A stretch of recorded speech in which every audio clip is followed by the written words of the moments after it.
Hi, today I want to show you how to add a dotted line. Okay, if I want to add a dotted line in this, first click here, then click from this toolbar, click format, paragraph styles, borders and shading.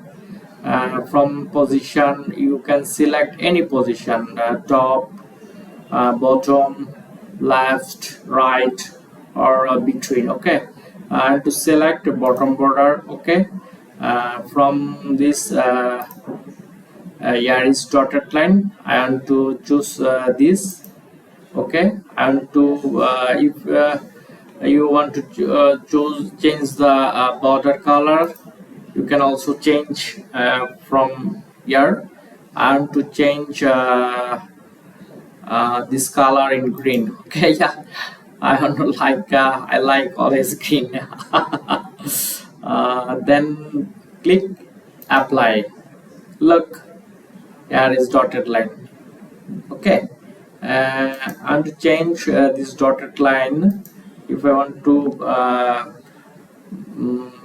change this width, okay, and to select 2.25, then apply. Okay, look.